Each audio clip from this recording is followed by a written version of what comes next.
저는 어제에 이어서 성령의 은사에 대해서 하나님 주신 은사들이 얼마나 다양한지 27가지를 중심으로 말씀을 나누도록 하겠습니다. 어제 세 가지를 말씀드렸는데 한번 따라해 볼까요? 예언의 은사, 두 번째 섬김의 은사, 세 번째 가르침의 은사, 오늘 네 번째로 권면의 은사가 있습니다. exaltation이라고 하는 단어를 쓰는데요, 이 말은 성령이 임재하시면 어떤 사람이 도움이 필요한지를 우리가 깨닫게 됩니다. 그리고 그분들에게 상담을 하거나 격려를 해줄 때에 신기하게도 이 은사가 있는 분이 격려해주면 마음의 위로가 임합니다. 그래서 성경에는 이 권면의 은사를 위로의 은사라고 표현하기도 합니다.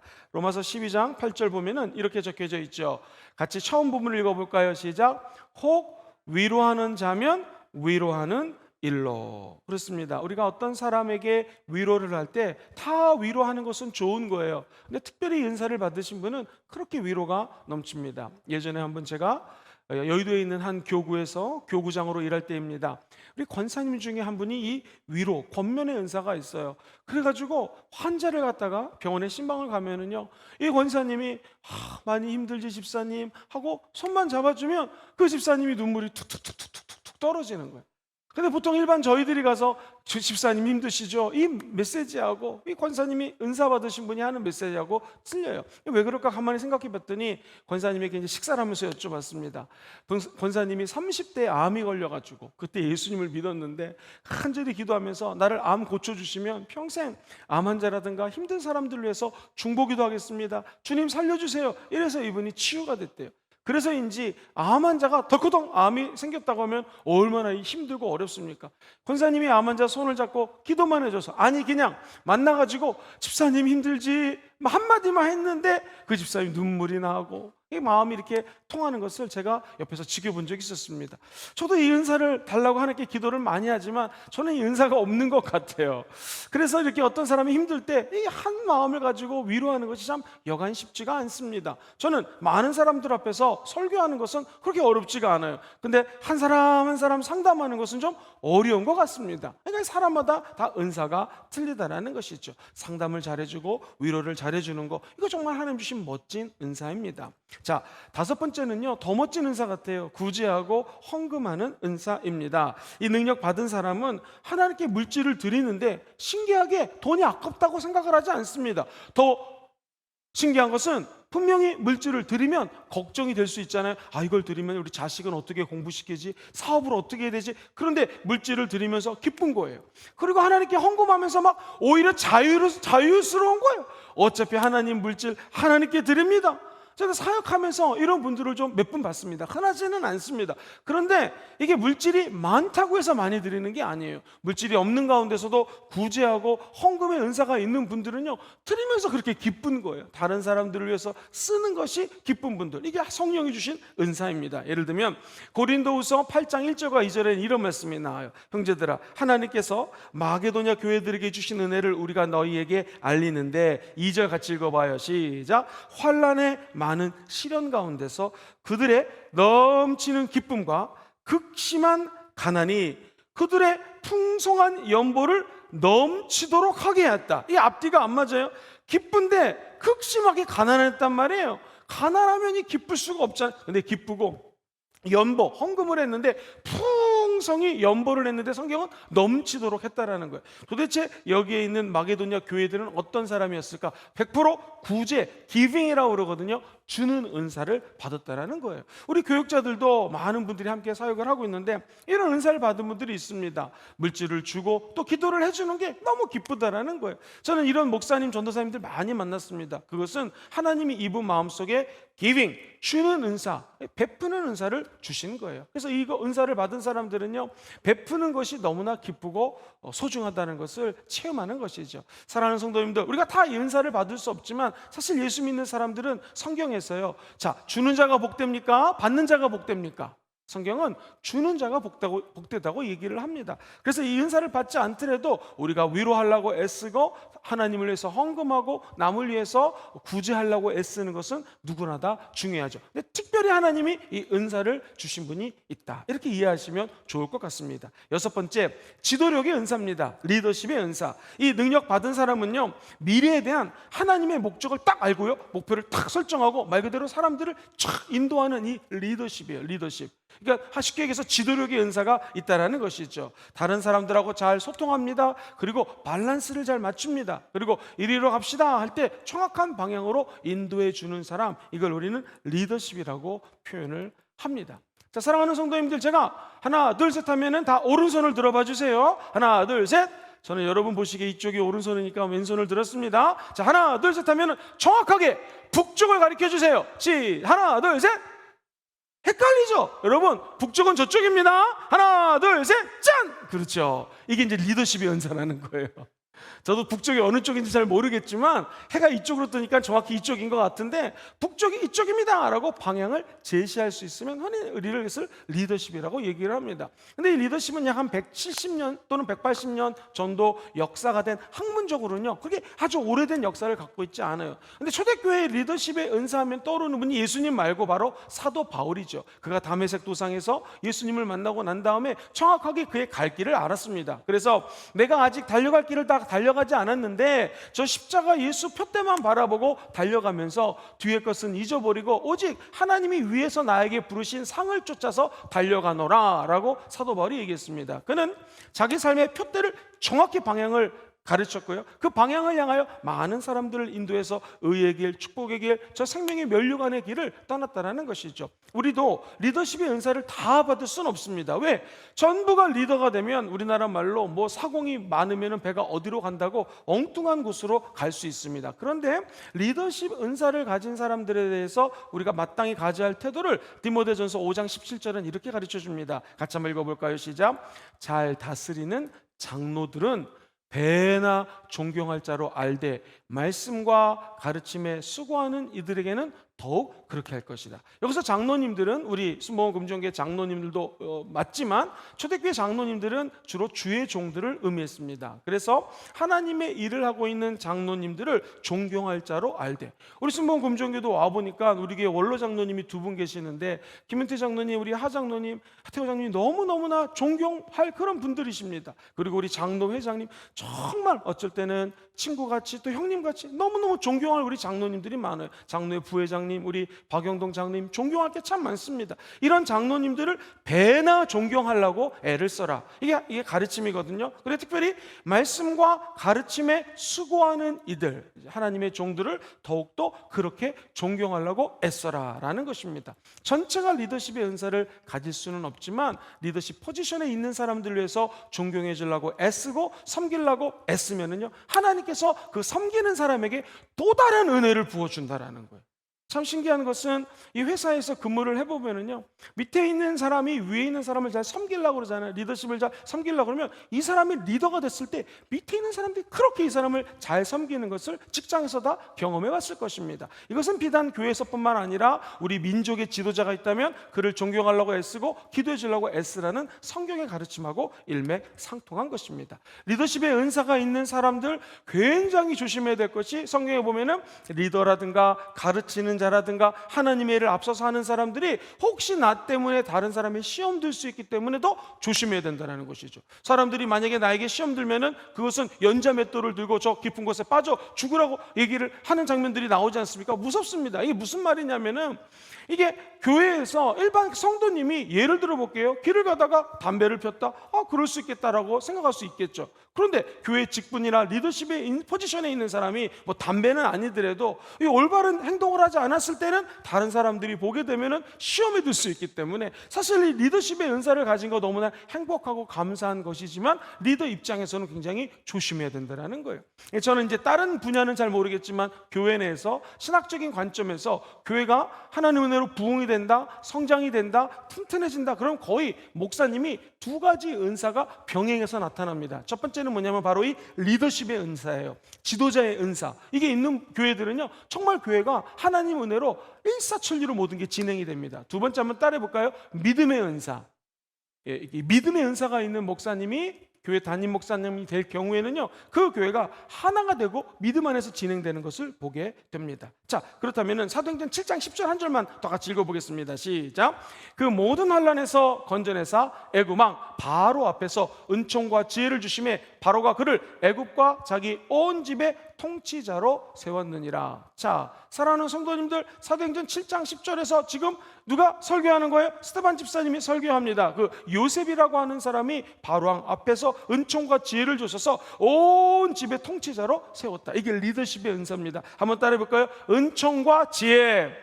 리더에게 구할 것은, 리더가 구할 것은 두 가지. 하나님 나에게 은혜 주세요. 은총이죠. 제가 그레이스 한참 오랫동안 설명했죠. 하나님이 나에게 전적으로 주신 선물, 은혜 주세요. 두 번째, 지혜 주세요. 그래서 비단 이 리더십의 은사가 무슨 교회 담임 목사님만 리더가 아니라 각 가정의 아버지가 리더입니다. 자녀들이 볼 때는 엄마가 리더예요. 우리가 구해야 될 것은 뭐냐면 하나님 은혜가 없이는 내가 엄마 아빠의 역할, 예를 들면 교회 담임 목사의 역할을 할 수가 없습니다. 은혜 주세요. 두 번째 뭐 주세요?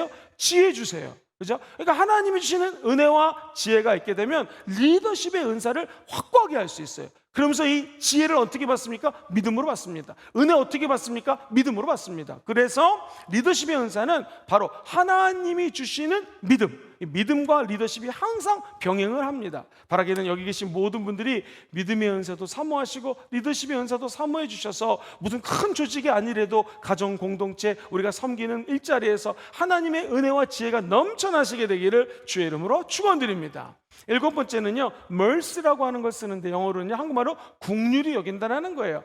한국에서 크게 된 교회에 이 국률 사역팀이 있었어요. 이 교회는 뭐를 하는 거냐면 힘들고 어려운 사람만 다니면서 mercy ministry를 했습니다. 예를 들면 우리나라 같은 경우에는 마약 환자가 많지 않은데 이 호주 같은 경우에는 도시에 가면은요, 먹는 마약, 이렇게 주사를 놓는 마약을 가끔 하는 사람들이 있습니다. 일반 가정집에는 없고요. 저 뭐 나이트클럽이라든가 이런 데 가면 있어요. 그러면 이 멀시 사역하는 사람들이 노숙자, 마약 중독자, 알코올 중독자 이런 분들을 설득하고 일주일 동안 전도해가지고 주일날 모시고 옵니다. 재미있는 것은 알코올 중독자 술 냄새 나기도 하고요. 마약 하는 분들 막 길에서 막 그냥 잠을 대충 자기도 하기 때문에 몸에 오물도 묻고 그럽니다. 근데 그 교회에서는요, 이 멀시 국률 사역이 얼마나 강했는지 이분들이 오늘 멀시 미니스트리 팀이 많은 분들을 모시고 오셨습니다 하면서 노숙자들, 술 먹는 사람, 어떤 사람 술 먹고 주일 예배 오거든요. 저 뒤에서 오면은 마치 우리가 어린아이들 지난 주일날 환영했던 것처럼요, 박수를 쳐주고 기뻐합니다. 성경에 보면 한 영혼이 주님께 돌이키는 것을 더 기뻐하셨기 때문에 한 드라쿠마를 찾아다니는 여인, 잃어버린 한 마리 양을 찾는 목자의 마음으로 이분들을 막 기뻐하면서 위로하는 거예요. 저는 그걸 보면서 아니, 저분들이 온다고 해서 교회가 어떻게 될까, 뭐가 큰 유익이 될까라는 생각을 그 청년의 때에 가진 적이 있어요. 웬일입니까? 그 오신 분들 중에서는요, 과거의 전직 중에서 교수도 있고 경찰도 있고 여러 다양한 분들이 계시더라고요. 그 시간이 지나고 봤더니 그분들이 어떻게 하다 지금 노숙자 생활, 마약 사범이 됐다가 이 국률 사역팀을 만나가지고 교회에 오게 되고요, 완전히 사람이 바뀌어져가지고 아니 저분이셨나 할 정도로 변화돼서 간증을 하고 나중에 하나님 일을 하고 심지어는 목사님이 되는 경우도 있었고 다시 자기 포지션으로 돌아가서 예수를 증거하는 사람도 꽤 많았습니다. 참 신기한 것은 우리가 낮아진 마음으로 국률하게 여기고 베풀고 베푸면 하나님이 더 큰 은혜를 부어주시는구나 깨달은 적이 있었습니다. 이분들의 공통점이 뭐냐면 한번 따라해볼까요? 진정한 동정심, 진짜로 불쌍히 여기는 거죠. 그 다음에 용서의 마음. 시작. 용서의 마음. 국률의 은사가 있는 분들은요, 누가 나를 해도 그분들을 용서합니다. 그리고 불쌍히 여겨요. 동정합니다. 그분을 끝까지 안아주려고 하는 은사, 이것을 국률의 은사라고 이야기를 합니다. 여덟 번째, 지혜의 은사입니다. 사실 이거는 누구나 다 사모하는 은사예요. 이 능력 받은 사람들은 우리 교회에서 발생하는 모든 문제들을 하나님의 지혜로 상담도 해주고 이렇게 헤쳐나갈 수 있는 길을 열어준다는 것이죠. 그리고 내가 이미 알고 있는 지식, 우리가 많은 걸 이미 알고 있습니다. 그런데 이 많은 지식을 문제 해결을 위해서 척척척척 지식을 뽑아서 지혜롭게 얘기하고 지혜롭게 모든 것들을 핸들링하는 사람, 이 사람을 우리는 지혜 은사가 있는 사람이라고 표현합니다. 이 지혜 은사는 조금 길지만 이 고린도전서 2장 1절로 13절에 너무 멋있게 잘 기록이 되어 있어요. 제가 한번 빨리 읽어드릴게요. 눈으로 여러분 한번 읽어보세요. 형제들아, 내가 너에게 나아가 하나님의 증거를 전할 때 말과 지혜의 아름다운 것을 하지 아니하였느니 내가 너희 중에 예수 그리스도와 그 십자가에 못 박히신 것 외에는 아무것도 알지 아니하기로 작정했다. 십자가 예수만 믿기로 작정했다라는 거예요. 그것만 알기로 작정했다라는 거예요. 3절에 보시면 내가 너희 가운데 거할 때 약하고 두려고 심히 떨었노라. 4절 내 말과 내 전도함에 설득력 있는 지혜의 말로 하지 아니하고 다만 성령의 나타나심과 뭘로요?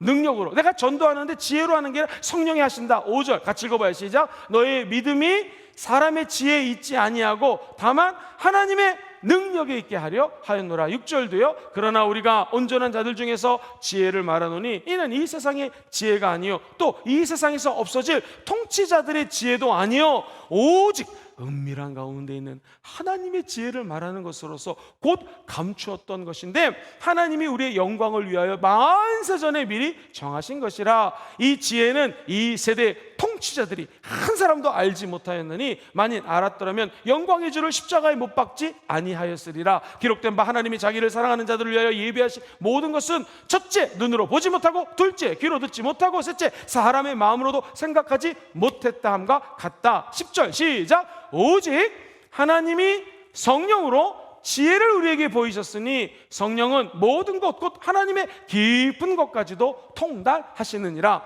사람의 일을 사람의 속에 있는 영 외에 누가 알리요? 이와 같이 하나님의 일도 하나님의 영 외에는 아무도 알지 못하느니라. 우리가 세상의 영을 받지 아니하고 오직 하나님으로부터 온 영을 받았으니 이는 은혜로 하여금 하나님께서 우리에게 은혜로 주신 것들을 알게 하려 하심이니라. 13절 마지막 시작. 우리가 이것을 말하거니와 사람의 지혜가 가르친 말로 아니하고 오직 성령께서 가르친 것으로 하니 영적인 일은 영적인 것으로 분별하느니라. 와, 이 말씀 너무나 기가 막힙니다. 세 가지로 요약하면 십자가 예수 그리스도만 알기로 작정하는 사람들에게는요, 첫째, 성령님이 우리에게 지혜를 주신다라는 거예요. 셋째, 통치자들도 몰라요. 공부 많이 한 사람들도 몰라요. 근데 성령이 우리 안에서 말할 수 없는 탄식으로 기도함으로 신비한 지혜들을 부어 주신다라는 것입니다. 무엇보다도 오늘 말씀 그대로 사람의 일을 하나님의 우리 안에 계신 하나님 영 외에는 누가 알겠느냐. 그러니까 성령이 예수 믿는 사람들에게는 세상의 영을 받지 않고 지혜의 영을 받았기 때문에 성령님이 저와 여러분들에게는요, 누구든지 지혜가 부족하거든 후히 주시고 꾸짖지 아니하시는 하나님께 어떻게 하라? 기도하라는 거예요. 누구든지 지혜가 부족하면은 하나님 앞에 기도를 하라는 것입니다. 그러면 하나님께서는 구하라, 하나님께 구하라, 그러면 주시리라. 한번 따라해 볼까요? 하나님께 구하라, 그러면 주시리라. 이게 5절 말씀이거든요. 6절에 보면은 오직 믿음으로 구하고 조금 더 의심하지 말라. 의심하는 자는 마치 바람에 밀려 요동하는 바닷물결 같다고 야고보서는 1장 5절에서 얘기합니다. 하나님의 지혜는 어떤 지혜냐? 성령이 주시는데 첫째 후히 주세요. 그리고 세상 사람들은 피아노 선생님이 애기 피아노를 가르치는데 도미솔 쳐야 되는데 애가 도파라 사도화음을 치고 있으면 파라도 치고 있으면 야, 너 이것도 모르냐? 도미솔이 1도 화음이야, 이렇게 얘기를 할 수 있잖아요. C코드야. 그런데 애가 엉뚱하게 F코드를 치는 거죠. 그럼 야단을 칠 수 있고 혼을 낼 수 있지 않습니까? 근데 우리 성령님은 우리가 부족하고 연약해도 혼을 내지 않는다라는 거예요. 후히 주시되 꾸짖지 않는다라는 거예요. 예전에 이 씨름하는 사람들 얘기 들어보니 씨름을 딱 하려고 삿발을 잡으면은요, 감각적으로 안 돼요. 이게 이길지 질지. 왜냐하면 힘이, 이 천하장사들 이런 분하고 삿발을 잡으면 이게 질 거라는 그 확신이 든다라는 거예요. 딱 삿발만 잡으면 아는 거죠. 그것처럼 영어를 하는 사람들도 영어를 다양하게 많이 잘하는 사람들이 많잖아요. 그러니까 외국에 나가면은 유학생들이 막 외국 사람들하고 영어 배우려고 헬로 뭐 영어를 하다가 진짜 1.5세대들이나 영어 잘하는 애들이 나오면 어떨까요? 그 영어 하다가도 진짜 영어 잘하는 애들이 오면 깽깽깽깽 영어를 안 해요. 그래서 한 유학생이 하나님께 기도를 했대요. 하나님, 얘네들은 중학교 때 초등학교 때 와가지고 한국말도 잘하고 영어도 잘하는데 저는 나이 먹고 유학 와가지고 영어 공부하는 게 너무나 힘이 듭니다. 그랬더니 성령님이 그러더래요. 왜 걱정하니? 너 이제 나랑 영어로 대화하자. 그래서 그 청년이 하나님께 영어로 대화를 하기 시작했대요. 하나님 감사합니다, 영어로 번역해 보세요. God, thank you. 간단합니다. 그 다음부터 하나님, 예를 들면 건강 주셔서 감사합니다. God, thank you for health. 이러면서 하나하나씩 단어를 늘려가면서 하나님께 기도를 했더니 너무 웃긴 것은 이 청년의 간증이었어요. 발음이 후지던 문법이 틀리던 나무라지 않는다라는 거예요. 그럼 믿음으로 실제로 영어로 자꾸 하나님과 대화하고 기도했더니 나중에 그 영어 실력이 일취월장했다라는 간증을 들은 적이 있습니다. 소리엘의 지명한 목사님도 찬양사역자인데요, 미국 가가지고 영어가 너무나 힘드니까 하나님께 기도하고 하나님 지혜 주세요, 영어 잘하게 도와주세요. 이분들은 어려서 미국에 와서 영어 잘하는데 전 부족해요. 똑같이 하나님이 이 말씀을 주셔서 성령님께 기도하면서 영어로 기도했대요. 근데 그분 지금 영어를 굉장히 잘하세요. 제가 드리는 말씀 무엇입니까? 우리는 다 지혜가 부족합니다. 무슨 일을 할 때 이거 해낼 수 있는 능력도 사실 부족합니다. 필요한 건 뭐예요? 후히 주시고 꾸짖지 않는 하나님께 구하라, 그리하면 주시리라. 여러분 믿으시면 아멘 해볼까요? 그래서 이 지혜의 은사는 하나님이 특별히 주신 분도 계시지만 누구나 구하면 하나님은 지혜를 주실 수 있다. 그 이유가 우리 안에 누가 계셔요? 성령님이 계시기 때문에 그렇습니다. 자, 9번째 한번 따라해볼까요? 지식의 은사. 자, 어떤 일을 분리하고 자료들을 축적하고 그리고 이 분석하는 특별한 은사가 갖고 있는 분들을 지식의 은사라고 합니다. 영어로는 the word of knowledge라고 해요. knowledge는 지식인데 이 지식을 word, 하나님이 주시는 말씀으로 내 입술을 통해서 이야기하는 사람들, 지식의 은사가 있다고 이야기를 합니다. 자, 성경에 보면 골로새서 2장 2절로 3절, 시간 관계상 3절만 읽어드리면 그 안에는 지혜와 지식의 모든 보화가 감추어져 있느니라. 자, 하나님의 비밀인 그리스도를 깨닫게 하렴이라 라고 2절에서 얘기하고, 그리스도는 도대체 왜 하나님의 비밀이 되는가? 하나님 안에 지혜와 지식의 모든 보화가 예수님 안에 감춰져 있다는 거예요. 질문 드릴게요. 누구에게 지식과 지혜의 보화가 감춰져 있어요? 예수님께. 저와 여러분들이 믿는 예수님 안에 지혜도 있고 지식도 있는 거예요. 그러므로 저와 여러분들의 믿음을 십자가 예수의 굳건히 있으면 십자가 예수님께서 지혜도 주시고 지식도 허락하여 주신다는 것입니다. 10번째, 믿음의 은사입니다. 이 은사를 받은 사람들은 하나님이 주시는 것들을 깨닫고 믿음으로 달려나가는 힘을 받습니다. 자, 로마서 4장 18절에 보면 아브라함이 바랄 수 없는 중에 바라고 믿었으니 이는 내 후손이 이같으리라 하신 말씀대로 많은 민족의 조상이 되게 하려 함이라. 아브라함은 그냥 믿음으로 100세가 되어서 아기를 낳을 수가 없는데 사람과 함께 믿음으로 걸었더니 아기를 낳게 되고요, 믿음의 조상이 되었다라는 것이죠. 갈 바를 모르고 떠났다. 이게 믿음 있는 사람들입니다. 너는 본토 친척 아비 집을 떠나 내가 명령하는 곳 가라. 믿음이 없으면 갈 수가 없거든요. 믿음 가지고 주님 시키신 일을 하는 사람, 믿음의 은사가 있는 사람이라고 얘기를 합니다. 자, 이것도 역시 헷갈리지만 안 되는 게, 예수 믿은 우리 모두에게는 믿음이 있습니다. 다 믿음이 우리 안에서 자리 잡고 있어요. 특별히 믿음의 은사를 받은 분들이 있는데, 예를 들면 우리나라에서 사역하는 많은 목사님 중에서 이 믿음의 은사 갖고 계신 분이 계십니다. 언젠가 우리 교회 오실 텐데요, 저기 부천에서 힘든 소형 교단, 장로교 교단에서 신학을 하시고 개척을 했대요. 근데 이분이 누구한테 배운 게 아닌데 성도들이 한 200명 모일 때 일이었답니다. 이분이 이제 시드니 와서 직접 간증을 했는데, 박홍순 목사님이라는 분 계세요. 이 유리창이 저쪽에 있거든요. 한 200명이 모이는 교회였는데 개척하고요, 하게 간절히 기도하면서 믿음의 은사가 너무나 세게 임해가지고, 주님 저 유리창이 사람들이 들어오다 부딪혀갖고 깨져도 좋으니까 유리창이 깨트리더라도 사람들이 막 구름대처럼 몰리게 도와주세요 라고 기도 비슷한 걸 했는데, 어떤 성도님이 유리창이 너무 깨끗해가지고 감사하게도 머리로 부딪힌 게 아니라 뭘 갖고 오다가 그게 꽝 부딪혀 유리창이 깨졌대요. 그래가지고 속으로, 보통 목사님 같으면 이거 어떡하냐, 예배 전에 이 유리창이 깨졌는데, 그분은 내가 그때 믿음의 기도를 했는지 오늘 사람들이 오겠다 했는데 그날 400명이 왔다는 거야. 400명이 2배로 와가지고 꽉 차가 앉아가지고 예배를 드려가지고 너무너무나 은혜를 받았고, 그 교회는 하나의 은혜로 7-8천 명 정도로 부흥돼가지고 지금은 청라에다가 큰 또 예배장을 짓고 하나님 나라 확장을 해서 일하고 있는 한 목사님의 간증입니다. 이 신기해요. 이런 목사님들 만나면 우리가 따라가지 못할 어떤 믿음이 있어요. 이게 강력한 믿음. 그래서 이거를 자기도 어떻게 주체를 못하는 거예요. 사랑하는 성도님들, 어찌 성도가 20-30명 모여있는 젊은 청년 전도사가 너는 비행기 은빛 나래를 타고 전 세계를 다니면서 복음을 증거할 거다, 새벽 예배 끝나고 아무도 없는데 혼자서 휙 이러고 다녔대잖아요. 누구 얘기입니까? 조영기 목사님 얘기입니다. 마음속에 믿음의 은사가 있었던 것이죠. 유명한 얘기 아시죠? 이 성도가 수요 예배였나? 5명 정도가 왔다고 합니다. 고등학생들 좀 앉아있고. 그런데 세상에 이분이 소리를 질러가면서 설교를 하는데 막 너무 큰 소리로 소리 고래고래 질러가면서 설교를 했습니다. 설교 마치고 여고생이 전도사님 여기 5명이 있는데 왜 이렇게 소리를 지르십니까? 그때 그 유명한 말을 했습니다. 그러나 내 눈에는 3,000명이 보이는 것입니다. 분명히 5명 앉아있는데 그 젊은 전도사님 눈에는 여기 3,000명이 와서 앉아있는 거를 혼자 믿음으로 보는 거예요. 그리고 나서는 진짜 3,000명에서 앞에서 설교하는 것처럼 그렇게 큰 소리로 했다. 그 마음속에 하나님이 믿음의 은사를 주셨으니까 가능한 거지. 이거 다른 사람 보면은 이거 미친 사람 아니겠습니까? 예수 믿는 사람들은 미쳐도 주를 위해서 미치는 거예요. 여러분, 저와 여러분들은 주책 맞은 사람들입니다. 주책이 뭡니까? 주님이 책임져 주는 사람이에요. 얼마든지 믿음 안에서 주책을 부리셔도 됩니다. 지금 우리 교회도 한 집사님이 전도왕이 되겠다고 막 전도하세요. 좋은 겁니다. 전도왕이 만약 안 돼도 그 열심과 헌신을 하나님 얼마나 기뻐하시겠습니까? 저와 여러분들이 미쳐도 주를 위해서 미치는 것이고 믿음 가지고 나아가는 길에는 반드시 하나님의 보상이 따라오게 되어 있습니다. 하나님께 나아가는 자는 그가 살아계신 것과 그가 자기를 찾는 자들에게 상 주시는 분이심을 어떻게 해요? 믿어야 알죠. 믿음이 없이는 하나님을 기쁘시게 할 수 없어요. 하나님 찾고 찾으면 상을 주신다는 것을 믿을 때 하나님, 저와 여러분들 우리 마음속에서 누구나 다 믿음이 있기 때문에 특별히 믿음의 은사가 있는 분들이 있지만 계속 기도하면 이 믿음이 더욱더 쌓여져 나가게 될 줄 믿습니다. 자, 11번째 한번 따라해 볼까요? 병고침의 은사.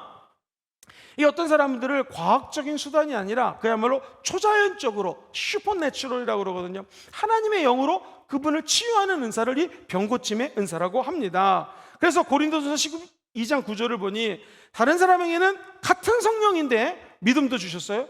또 어떤 사람에게는 한 성령으로 뭘 줘요? 병 고치는 은사를 주셨다.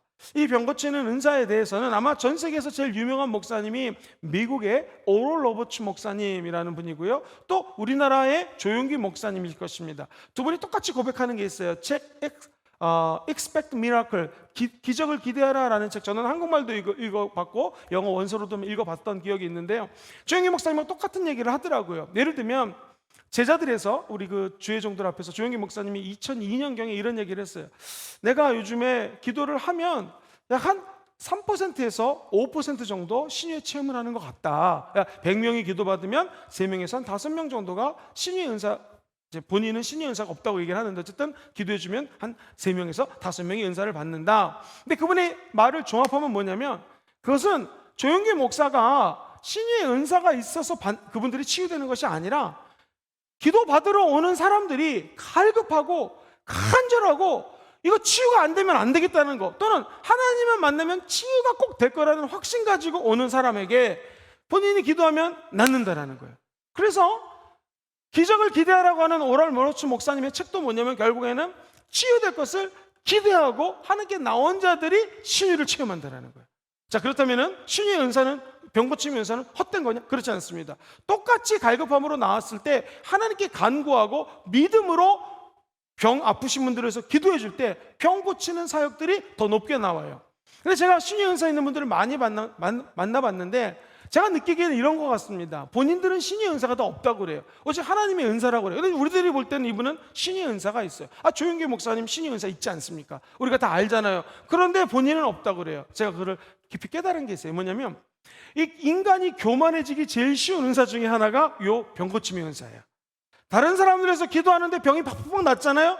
자기도 모르게 스물스물 마음속에 그래, 왠지 하나님의 권능이 나만 있는 것 같고 이렇게 좀 뭐랄까요, 잘못된 믿음을 가질 수가 있어요. 그래서 이분들이 신유의 은사가 있는 분들은 깎이고 또 깎여서 나중에는 야, 내가 하는 게 하나도 없구나, 하나님이 하는 거구나 라고 고백할 뿐이지 그 마음속에는 신유의 은사도 사모하고 신유의 은사를 많이 활용하고 신유의 은사에 대한 열정이 무지 많았던 분들이에요. 그러므로 이 병고침의 은사는 하나님이 특별히 부어주지만 이 은사를 사모하고 간구하는 자에게 하나님이 병고침의 은사를 줍니다. 그런데 한번 따라해볼까요? 하나님의 영광을 위하여 이 은사를 사모하셔야 됩니다. 내가 기도한다고 치유가 된다? 내 영광이 드러나는 순간 은사도 헛되고 하나님의 영광도 드러나지 않는다는 것이죠. 그래서 신의 은사, 그 다음에 얘기할 기적의 은사 똑같습니다. 영적으로 미라클, 기적이 일어나는 것도 내 유익이 아닌 하나님 영광을 위해서 사모하는 자들에게는 하나님이 부어주신다. 자, 12번째 기적의 은사입니다. 우리가 하나님의 말씀을 제껴놓고 접대를 하는 것이 마땅치 않다 하면서 성령과 지혜가 충만한 7 집사를 세우고 하나님께 기도했더니 이 교회에 엄청난 기적이 일어나고 예루살렘에 허다한 무리가 주께로 돌아오고, 제사장은요 원래 예수 믿는 사람들이 아니었거든요. 제사장들이 십자가의 도에 순복하고 하나님 나라 앞에 무릎을 꿇더라. 이게 기적이거든요. 미라클이거든요. 근데 이 미라클은 하나님의 영광이 드러날 때 사람들이 그분들에게 부어주신다. 사도행전 6장 1절로 7절 말씀을 요약해 드렸습니다. 13번째 한번 따라해 볼까요? 영분별의 은사. 이 은사는 사람들이 하나님의 역사라고 믿고 있는 사건이나 그 현상들이 진짜 이 영분별에 있는 사람들은 구별을 할 수 있어요. 분별을 할 수 있어요. 자, 그렇다면은 영분별의 은사는 김영근 목사야, 이거 귀신이 하는 거다, 이거 하나님이 주신 거다, 이렇게 음성으로 줄까요? 성경에 보면 하나님 말씀은 살아서 운동력이 있고 좌우의 날선 검보다도 예리한데, 우리가 아는 식당에서 쓰는 칼은 이렇게 생겼잖아요. 근데 여기서 얘기하는 날선 검은 이렇게 생긴 거예요. 그래서 이쪽도 샤프하고 이쪽도 샤프해요. 그래서 이걸 갖다가 들고 마귀를 쳐버리면 이쪽으로도 마귀를 죽일 수 있고 저쪽으로 죽일 수 있는 거예요. 양날의 검, 양쪽의 날이선 검보다도 더 예리한 게 뭐예요? 하나님의 말씀이에요. 이 말씀이 살아서 운동력이 있어요. 또 영과 혼과 및 골수를 찔러 쪼갠다고 그랬죠. 여기서 영은 뭐냐면 영의 세계예요. 혼의 세계, 혼의 세계는 지정의가 있다고 말씀드렸어요. 이 혼의 세계, 영과 혼과 육의 세계를 찔러 쪼갠다는 말이 뭐냐면은 이 말씀으로 찌른다, 쪼갠다, 말씀을 잘 쪼갠다라는 개념이 아니라 이 분별한다라는 거예요. 그러니까 하나님의 말씀이 있는 사람들은요, 영적인 것인지 내 지성, 감정, 의지의 것인지 아니면 이게 육신의 정력, 안목의 정력, 이생의 자랑 또는 마귀로 온 것인지를 갖다가 디스팅기시라고 하거든요. 분별할 수 있는 은혜가 하나님 말씀 안에 있는 것이죠. 그러므로 우리가 꼭 영분별의 은사를 은사로 받지 않는다 할지라도 날마다 말씀을 상고하고 이렇게 말씀을 듣고 말씀을 읽고 말씀을 암송하고 말씀대로 살려고 애쓰는 사람들에게는 하나님의 말씀으로 영분별의 은혜를 주십니다. 근데 여기서 얘기하는 은사는 특별히 이게 사탄으로부터 온 것인지 육신의 생각인지 하나님 주시는 은혜인지를 잘 분별을 해요. 이 은사가 있는 분들이 있으면 뭐가 좋냐면 귀신 축사할 때에 이 하나님이 어떤 마음을 주시는지를 귀신 축사하는 사람하고 영분별에 있는 분과 함께 은사가 있는 분이 함께 축사를 하면요, 귀신이 빨리 떠나갑니다. 그리고 귀신이 떠나고 난 다음에 성경에 보면 물 없는 데를 다니기를 귀신들이 애쓰다가 여기가 소지가 되었고 청소가 되었고 깨끗해졌기 때문에 그걸로 더 악한 귀신들이 들어왔다고 그러거든요. 자, 이게 왜 가능할까? 사람이 귀신을 쫓아냈으면 이제 할렐루야 은혜를 받아야 되는데 전부 다 악한 귀신이 이 사람에게 들어왔다. 왜 그럴까요? 귀신이 떠나고 난 다음에 따라해보세요. 하나님 말씀으로 차곡차곡 쌓여지면 귀신이 들어올 공간이 없는 거예요. 그래서 항상 우리가 예배 때 귀신 쫓아내죠. 병 치유해서 기도하죠. 그러고 난 다음에 그 영혼 속에 말씀을 채워넣으셔야 돼요.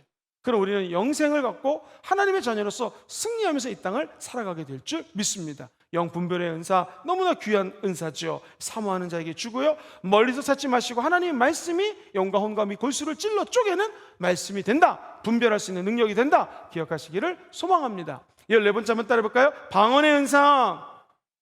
한 번도 말하지 못했던 것을 방언으로 말하는 은사. 제가 이 방언의 은사에 대해서는 금요철 때 몇 번 설교를 했기 때문에 그 설교를 한번 참조해 주시면 좋겠습니다. 15번째 한번 따라해 보시죠. 통역의 은사. 어떤 사람이 방언을 말하면 이걸 통역하는 은사를 방언 통변 또는 인터프레테이션이라고 얘기를 해요. 제가 한 간증을 하고 좀 기도를 하겠습니다. 호주에 나겸일 목사님이란 분이 오셨어요. 근데 이분이 아시는 것처럼 복수가 차고 죽기 일보 직전이었는데, 우리가 잘 아는 주한 장로교회에서 통합측인데요, 우리 주의 종이 담임 목사님이 지금 복수가 차고 곧 죽게 생겼다 해서 전 성도들이요 엄청나게 기도를 합니다. 기적적으로 그 기도의 중보의 기도의 힘으로 목사님이 치유가 돼요. 그리고 나서 조영균 목사님과 성령운동하는 교회를 사모하게 됐고, 이분이 방언을 받고 방언 통변 은사를 받았습니다. 실제로 집회 때 이렇게 얘기합니다. 제가 이제 설교 끝나고 나겸이 목사님이라고 하면은, 자, 집사님들 중에서 방언 받으신 분 한번 손 들어보세요. 그럼 다 손을 들잖아요. 한번 일어나 보세요. 딱 이제 일어나가지고 방언을 하면 그냥 그 자리에서 무슨 뜻인지가 통변이 돼요. 야, 신기하다, 신기하다. 그래서 물어봤어요. 끝나고 당시 제가 신학생이었나 전도사였나 목사님 그렇게 했을 때에 하나님이 통변을 좀 안 시켜줄 때도 있지 않습니까? 본인도 두렵고 떨려서 이 은사가 너무나 두렵고 떨려서 하나님 이거 어떻게 됐으니까 하면 좋을까 했는데 하나님이 지속적으로 이 은사를 사용하라고 해가지고 집회 때 그렇게 하는 것이고 주신 분도 하나님이니까 언제든지 없어질 수도 있다. 그런데 본인이 매 10년 동안 방언을 통변하면서 느끼는 게 뭐냐면 대부분의 방언은 하나님을 찬양합니다. 하나님을 경배합니다. 하나님을 높입니다. 하나님의 존재가 너무너무나 감사하고 사랑스럽습니다 라고 하는 주로 찬양의 내용들이 대부분이라는 거예요. 여러분, 그래서 사도 바울이 내가 너희들보다 방언을 많이 한 것을 하나님께 감사하노라. 방언기도 많이 하시기를 바랍니다. 방언기도할 때 하나님 놀라운 은혜와 은총이 임하게 될 것입니다. 제가 어제 집회를 마치고 집에 가가지고 간증 프로를 봤는데 조사라고 하는 북한에서 이게 남한 땅으로 온 한 여자 의사의 간증입니다. 이 북한 땅에서 전국에서 23등을 했어요. 공부 무지 잘한 사람이죠. 그래서 김일성 대학을 가지 않고 의과를 진학했답니다. 아버지가 여자는 의대 가는 게 좋겠다 해서 의대에 들어갔는데 이 의사 발령을 저 두만강 쪽으로 받았대요. 그래가지고는 중국이 보이는 강 앞에서 친구들이 의사 4명이 야, 한번 저기 한번 갔다 오자 해가지고 중국이 너무나 그 당시 막 휘황찬란하니까 넘어가는데 아이고 하필이면 거기 그 북한 공산군이 250명이 와가지고요 총을 막 쏘는 거예요. 그래서 의사 3명은 죽고 자기만 강물 속으로 들어가가지고 한 4시간을 떠다니다가 눈을 떴더니 중국이더래요. 그래가지고 그 다음부터 고생이 시작됩니다. 어떻게 하다가 중국에서 돈도 벌고 집도 샀는데 다시 북한에 자수해서 들어갔습니다. 근데 그분의 말이 감옥에 들어가면 다 용서해 준다고 믿고 들어갔더니 따귀를 때리고요. 그 다음부터 이 사람을 거의 죽도록 패는데요. 세상에 이 여인이 키가 158인데요 몸무게가 60 몇 킬로였던 여인이 28킬로까지 빠집니다. 얼마나 때렸는지 욕창이 나고 몸에 뼈가 보이고 완전 마른 거예요. 근데 그분이 하나님께 기도했대요. 하나님 나 살려주세요 기도를 했는데 그분의 얘기입니다. 간절히 기도하는데 그때 방언이 터지더래요. 그러면서 지금 의사 선생님 됐거든요. 그 의사 원장님이 얘기하기를 자기가 진짜 깨달은 것은 방언은 간절히 기도하고 분명한 목표가 있고 마음에 갈급함이 있을 때 진짜 방언이 임하더라. 그리고 방언하면 하나님이 내가 너를 도와줄 거다, 내가 너를 살려줄 거다 라고 하는 감동이 임하더라. 그게 통변이에요. 방언을 하다가 하나님 내 마음속에 강력한 믿음을 줄 때가 있어요. 그게 내가 하는 방언을 통변하게 되고 결국 그 여인은 28kg 한번 생각해 보세요. 사람이 60 몇 킬로 여인이 28kg면 뼈가 보이고 이런 상황에서 하나님의 은혜로 북한을 나와 한국에 안전하게 오게 됩니다. 여기에서도 고생했지만 지금 아들 둘을 낳고 잘 낳고 잘 지내는 간증이에요. 제가 어제 큰 밤에 은혜를 좀 받았습니다. 아 그래, 이 여인도 갈급할 때 방언도 임하고 성령도 임하고 은사도 나타나고 지금 빠져나올 수 없는 감옥을 빠져나오고 한국 땅 까지 온 것처럼 우리도 이 땅에서 힘든 일이 있고 영적으로 어려운 일이 부딪히지만 갈급하게 기도하고 사모하면 하나님이 방언도 주십니다. 방언 통변도 주십니다. 원하는 하나님이 여러분들에게 맞는 은사를 반드시 주시게 될 줄 믿습니다. 목표는 중요한 것은 내가 목표를 가지고 간절히 기도하느냐 안 하느냐 차이입니다. 오늘 이 밤에 저 여러분들이 이렇게 모여서 기도할 때 기왕이면 갈급함으로 오늘 얘기했던 모든 은사들을 좀 부어달라고, 혹은 나에게 필요한 은사, 나에게 주님이 원하시는 심부름꾼이잖아요. 심부름 시키시기에 합당한 은사를 좀 밤에 부어주시옵소서. 간절히 기도해서 성령 충만, 은사 충만, 은혜 충만한 밤이 되기를 주의 이름으로 축원드립니다.